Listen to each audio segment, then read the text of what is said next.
Good evening, everybody, and welcome back to the Angry Cast and Fallout Sheltered. There is a thing that is called the Mandela Effect. And what the Mandela Effect is that there is a collective shared false memory of something that happened that actually didn't. Now, that could be because of the consciousness that we have, understanding somebody said something that I heard from somewhere that gets proliferated across multiple people in the absence of verification, like, of course, well, the internet, which is ironic if you think about it. But there's also the idea that everybody remembers something happening that didn't actually happen. And like I said, there are some examples of this. The most prolific one, of course, that I can remember, and these are different than like urban legends or myths. Like an urban legend or a myth was that the kid from the Life commercials, Mikey, actually died from ingesting Pop Rocks and drinking Pepsi. That never happened. That's an urban legend. That's something you would check out on Snopes. Now, you can check out Mandela Effect ideas on Snopes, but it's from a different categorization of falsehood. Whereas what happened with Mikey blowing up from from the Pop Rocks and Pepsi was a perpetrated myth, a falsehood. Something like the idea that on the Fruit of the Loom logo, the branding for underwear and shirts, that there was ever a cornucopia that all of the fruit came out of. We all seem to think, and I can think in my memory, yeah, I remember seeing a cornucopia, but that never happened. I do remember the commercials growing up of the guys dressed up in fruit with long johns on underneath, the apple with the core on top of his head, and the guy in the grapes and all that, selling, tighty whities and whatnot, but never a cornucopia. And there's another well-known Mandela Effect concerning a children's book about the Berenstain Bears, in which the Berenstain Bears is spelled in a certain fashion, and everybody seems to remember it being spelled differently. I think with an A instead of all E's. One of the more famous, and oddly enough, I never actually remembered having ever remembered, or misremembered, I should say, this idea, that there was a movie called Shazam starring the comedian Sinbad as a genie. But yet everybody seems to remember sometime in the 90s that there was this movie called Shazam starring Sinbad as a genie. And it's probably because Sinbad, being the comic's name, also being associated to Sinbad, the stories, Sinbad and the Seven Seas, and being something of a mythological character like a genie.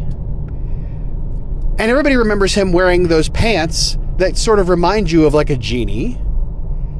But there was never actually a movie with him as a genie. There was a 1996 movie with Shaquille O'Neal called Kazam. And perhaps, unfortunately, we are all a victim of associating the fact that Shaquille O'Neal was a very tall, bald person of color with another very tall, bald person of color being Sinbad. And maybe that's why we thought. But Kazam, everybody remembers Kazam, but then everybody also remembers Shazam. And that just never happened. Now, oddly enough, at the time when YouTube started to come out big in society, everybody could see videos on the internet, someone went and made a fake trailer for this movie that never existed called Shazam. And it has the markings of being an old VHS copy of the trailer with the noise bars and the worn warped lines on the screen.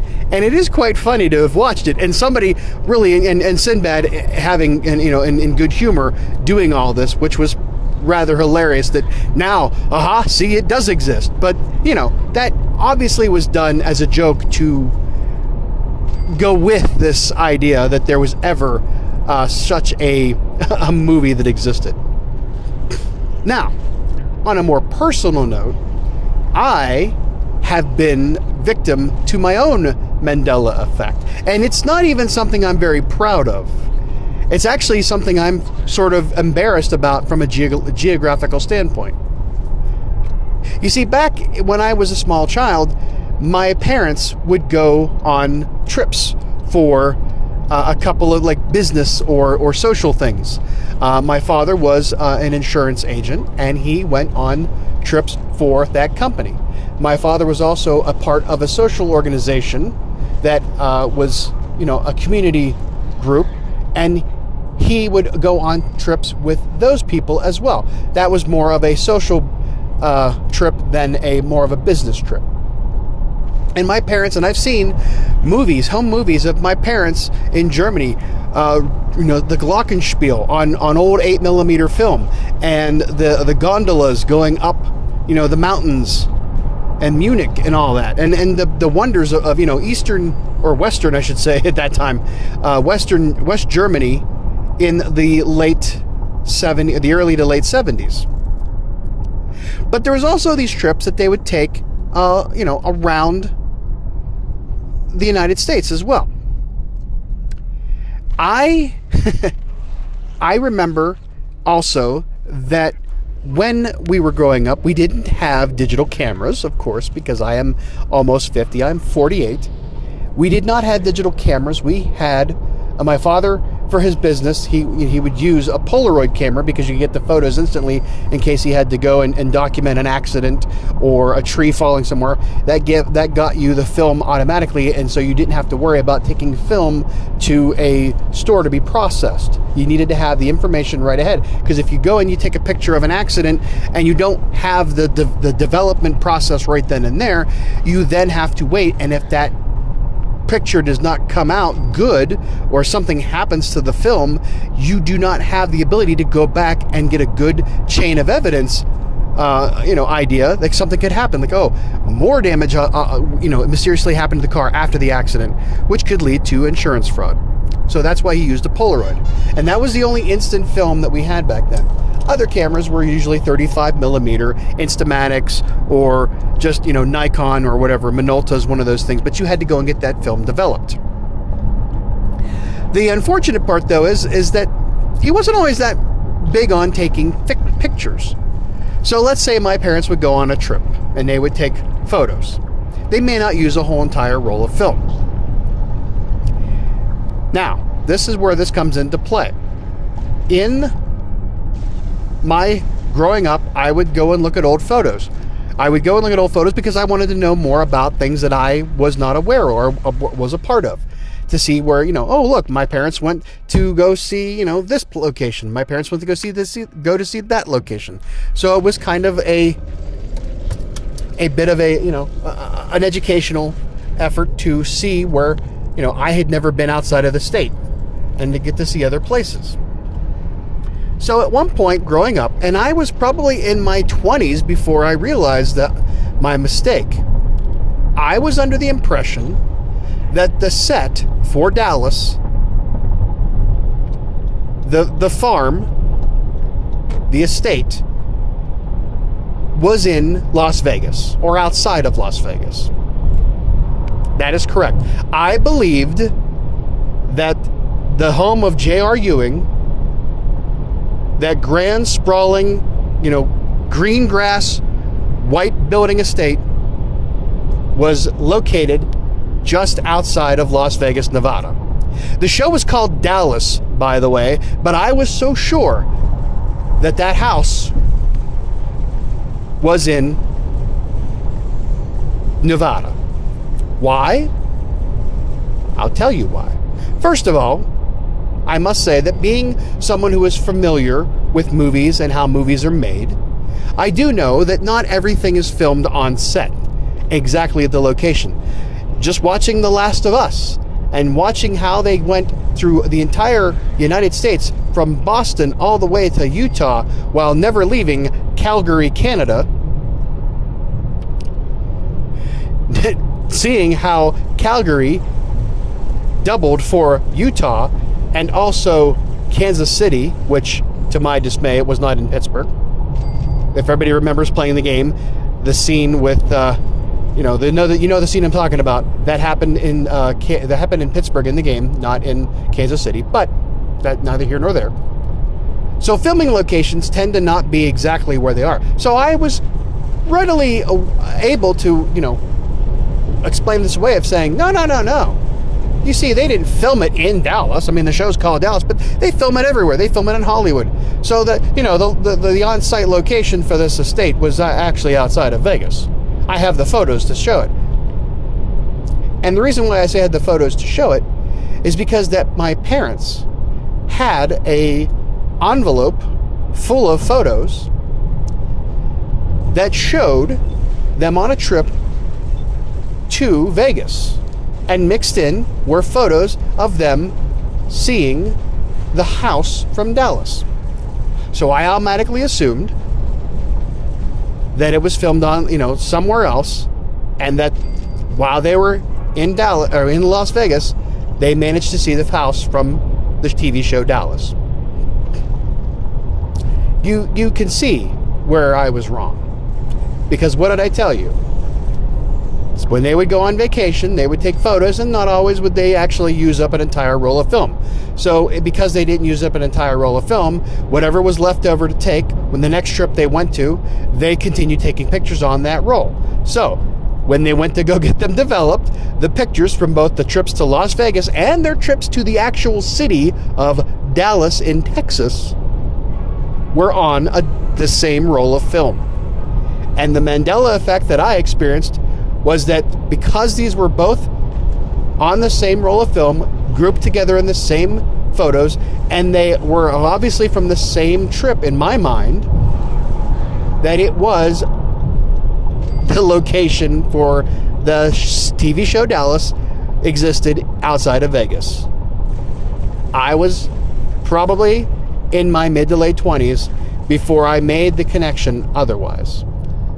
And that's not to say that I'm that stupid that I ignored the truth.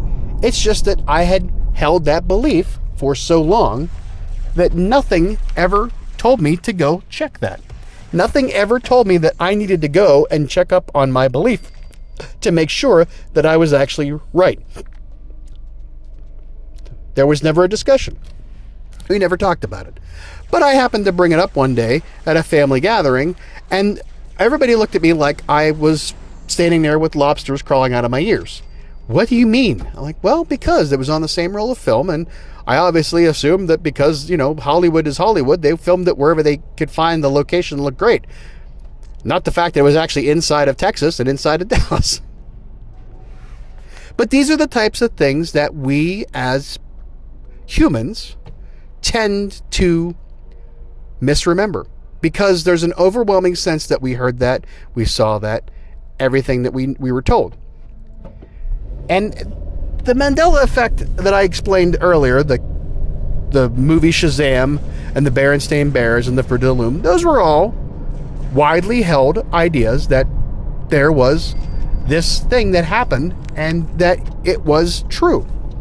Never believing that we actually saw them with our own eyes, but that we were led to believe and never corrected. So that just goes to show you that you shouldn't believe everything you read on the internet, and that you should actually do the research yourself. And before we go, I thought I would share a couple of Mandela effects that actually occurred in the video game world. And these are ones that I actually never really was aware of, but I had found through research. One of the Mandela effects was that there was the ability to change the names of characters in a Final Fantasy game, I believe number 8, Final Fantasy 8. And that you could actually execute an action and change the names on some of the characters. Of course, this never happened. Another one was that there, inside of Grand Theft Auto San Andreas, that there was a Bigfoot that could be found.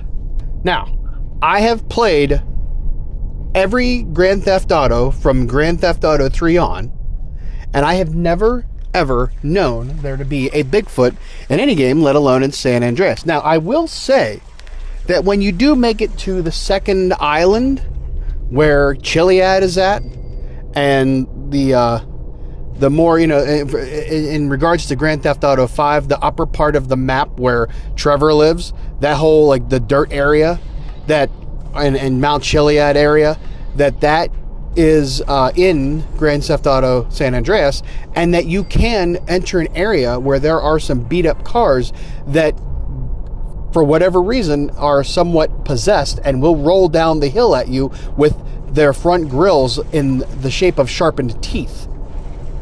That actually is true. I have seen it happen. But this was before you could film it on the, with your phone and put it up on YouTube back in 2004. But a more well-known Mandela Effect, and one that people still hold to be true, was that there was some sort of conspiracy surrounding a game called Polybius. In fact, people still try to maintain that it was a real thing for the sake of entertainment. Just know that there was never a game that could cause severe trauma to you, mental anguish or others, that was used for testing or for experimenting, called Polybius. It never happened. However, I do have a shirt in homage to the game that never existed on sale in my store, and you can find the links to that in the description and at the end of the video. Okay, we'll send these guys out onto another quest. We're going to put them in regular outfits instead of their swimmies. We don't want them. Have you guys been out of the? Did you already eat before we went? Because you shouldn't do that within a half an hour. Yeah. Okay. All right. That's it for tonight. Thanks again, everybody, for watching. We'll see you next time. Have a good one. Talk to you later. Take care of each other. Take care of yourself. Take care of the planet. See you next time. Have a good one. Bye-bye.